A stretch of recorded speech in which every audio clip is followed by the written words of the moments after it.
လူတွေစိတ်ထဲမှာရှိတတ်တယ်ဘသူဖြစ်ကြည့်မရဘူးလို့နော်ကြည့်မရဘူးဆိုတာအဲ့ဒါမုန်းတာပေါ့ကြည့်မရဘူးတချို့ကဘာမှလည်းမဟုတ်ဘဲနဲ့ကြည့်မရတဲ့လူရှိသေးတယ်ကြည့်မရမကြည့်ပဲနေပါလားလို့ဆိုတော့စိတ်ကကြည့်နေတယ်အမြဲတမ်းမျက်စိကသာမကြည့်တာသူ့ကိုစိတ်ကတော့လှမ်းကြည့်နေအဲကြည့်မရတဲ့လူမှခဏခဏသတိရတယ်လူကခက်တယ်ကြည့်မရဘူးဆိုတဲ့လူခဏခဏတွေ့အဲ့ဒါလို့ကြည့်မရပါဘူးဆိုတဲ့စိတ်ထဲမှာမကြေမနက်ဖြစ်နေတဲ့ဘသူအပေါ်များငါမကြေမနက်ဖြစ်နေတာရှိတယ်ဘယ်ပစ္စည်းပေါ်မှာမကြေမနက်ဖြစ်နေတာရှိတယ်လူတွေဆိုတာပုဂ္ဂိုလ်ပေါ်မှာလည်းမကြေနပ်တာရှိတယ်ပစ္စည်းပေါ်မှာလည်းမကြေနပ်တာရှိတယ်နော်သစ်ပင်တောင်မှဒီသစ်ပင်ကြီးရှုပ်တယ်ဆိုခုတ်ပစ်သေးတာလေအဲ့တော့မကြေမနက်အသုံးကြောင့်ခုတ်တာမဟုတ်ဘူးတချို့ကမကြေနပ်လို့ခုတ်တာအဲ့ဒါလို့မကျေနပ်မှုများငါမှရှိသလားမရှိဘူးလားစဉ်းစားဆင်ခြင်ပေးပါတဲ့ဒီလိုဆိုလို့တယ်ဒါလည်းသိအောင်လုပ်ဖို့လိုတယ်အေးမကျေမနပ်ဖြစ်တယ်တို့စိတ်ထဲမှာမကျေမချမ်းဖြစ်နေတယ်အကြောင်းအရာတစ်ခုပေါ်မှာတွေးလိုက်တိုင်းမကျေမချမ်းဖြစ်နေတယ်ဥပမာမဲ့တောကတွေဖြစ်နေတယ်ရှက်ရွံ့တဲ့စိတ်တွေဖြစ်တယ်ဝမ်းနည်းမှုတွေဖြစ်တယ်ဒီအကြောင်းအရာတွေးလိုက်ဘယ်ရာမှမကောင်းဘူးမကျေမနပ်ဖြစ်နေတာဒေါသနော်ဝမ်းနေတာတို့တောကဒေါမနတစိတ်ခံစားမှုတွေဒါမျိုးတွေဖြစ်လို့ရှိရင်အဲ့ဒါတွေလွှမ်းမိုးပြီးတော့ဒီတရားတွေကလည်းအပြစ်ရှိတယ်တဲ့ဒါတွေလွှမ်းမိုးနေတဲ့အချိန်လေးမှာတည်သွားမယ်ဆိုလို့ရှိရင်မကောင်းတဲ့ဘဝရောက်သွားတာတေချာကြည့်မန္လိကာမိဖုရားကြီးကြည့်ကောသလမင်းကြီးရဲ့မိဖုရားကောသလမင်းကအားကိုးရဆုံးပညာလည်းထက်မြက်တယ်တွက်လက်တယ်ချက်ချတယ်သူကရုပ်တော့မလှဘူးမင်းမျိုးမင်းတွေကမဟုတ်ဘူးပန်းတယ်ရဲ့သားသမီးနော်ပန်းတယ်ရဲ့သမီးသို့တော့အမှန်တမ်းဖြတ်ဖြတ်လက်လက်သူကရှိတယ်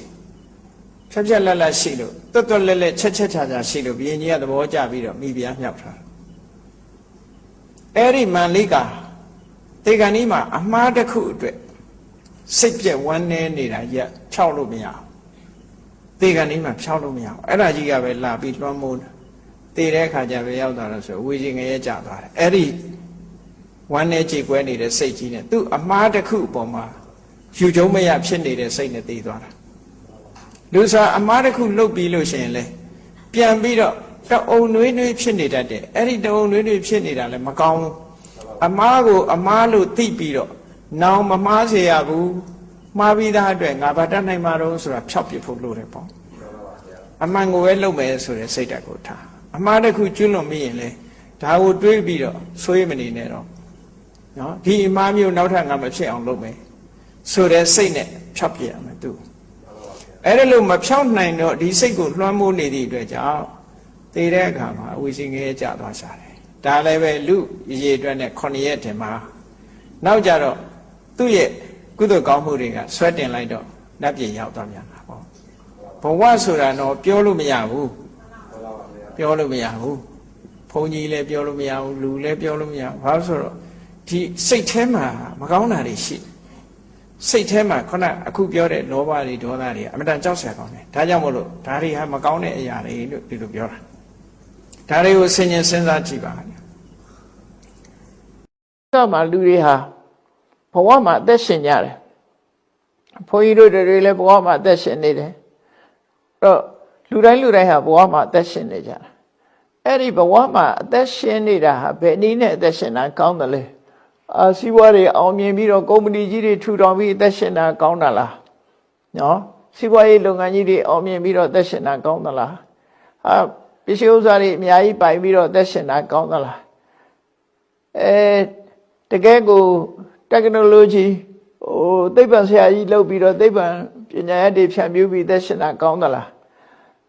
ဘယ်အသက်ရှင်မှုကအကောင်းဆုံးလဲဆိုတာကိုဒီမေခွန်းလေးတက်လာတဲ့အခါကျတော့အဲ့တော့ကောင်းတယ်ဆိုတာဘယ်လိုကောင်းတာလဲနော်သက်ရှင်မှုရှင်ဒီလူတွေကမျိုးမျိုးရှိတယ်အဲ့သက်ရှင်မှုရှင်ဒီတွေကဘယ်သက်ရှင်မှုကအကောင်းဆုံးလို့စဉ်းစားကြည့်လိုက်ကိုချိုးသူချိုးနှမျိုးလုံးရှိရမယ်တော့ကိုချိုးသူချိုးနှမျိုးလုံးရှိရမယ်ကိုချိုးကြည့်လည်းမကြည့်နဲ့သူများကြိုးကြည့်လည်းမကြည့်နဲ့အဲ့တော့ကိုကစီးပွားအောင်မြင်တယ်ဆိုလို့ရှိရင်အလုံးအောင်မြင်မှုတွေဟာ အခိုက်အတန့်တခဏမြတာဖြစ်တယ်အသက်ရှင်မှုဟာတည်သွားတဲ့တပြိုင်နက်ဒီဘဝဒီခန္ဓာဆုံးသက်သွားတဲ့တပြိုင်နက်သူ့အတွက်ကဘာမှမရှိတော့ဘူးတလောက်ကြီးမရှိတော့နော်အဲ့တော့မြတ်စွာဘုရားရဲ့အဖြေကပါတော့ဆိုပညာဖြင့်အသက်ရှင်ခြင်းဟာအကောင်းဆုံးဆိုပညာနဲ့အသက်ရှင်နေဆိုတာဘယ်လိုဆိုလိုတာတော့ဘဝမှာနေစဉ်နေတဲ့ထိုင်တဲ့အခါမှာအသိရှိရှိတတိရှိရှိနဲ့တမိုးရှိရှိနေထိုင်တတ်တဲ့ပညာနဲ့စဉ်းစားပြီးတော့အသက်ရှင်တာအကောင်းဆုံးပဲတော့စီးပွားဥစ္စာရှိသည်ဖြစ်စေမရှိသည်ဖြစ်စေဝေကျေတနာကြွယ်ဝသည်ဖြစ်စေမကြွယ်ဝသည်ဖြစ်စေနေစဉ်မှာအတိတရားနဲ့အသက်ရှင်တို့ဆိုလိုတာပေါ့နော်အတိတရားမရှိဘဲနဲ့အသက်ရှင်နေတဲ့ပုဂ္ဂိုလ်ဟာပစ္စည်းဥစ္စာတွေတော့ပေါ်ခြင်းပေါ်လိမ့်မယ်တခြားကိစ္စတွေအောင်မြင်မှုတွေရခြင်းရလိမ့်မယ်ဒါပေမဲ့လို့သူ့ရဲ့အသက်ရှင်မှုဟာတန်ဖိုးရှိတာမဟုတ်တော့ဘူးပေါ့တန်ဖိုးမရှိဘူးပေါ့အဲ့ဒါကြောင့်မို့လို့တန်ဖိုးရှိရှိအကောင်းဆုံးအသက်ရှင်မှုရရှိဖို့ရအတွက်ကြတော့ဘာဟာအရေးကြီးဆုံးလို့ဆိုရင်ပညာဖြင့်အသက်ရှင်ရမယ်ပညာဖြင့်အသက်ရှင်တယ်ဆိုတာကိုဘဝလမ်းကြောင်းကိုယ့်အကူမတိမ်ဆောင်ရအောင်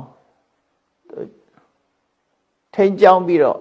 နေနိုင်တဲ့အသိပညာတန်ဖိုးရှိရာရှိကြောင်းကိုလှုပ်ဆောင်နိုင်တဲ့အသိပညာ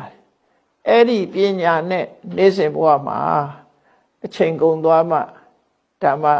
သက်ရှင်ရရုပ်မြင်နဲ့တယ်လို့သူတို့ဆိုတာနော်အဲ့ဒါမြတ်စွာဘုရား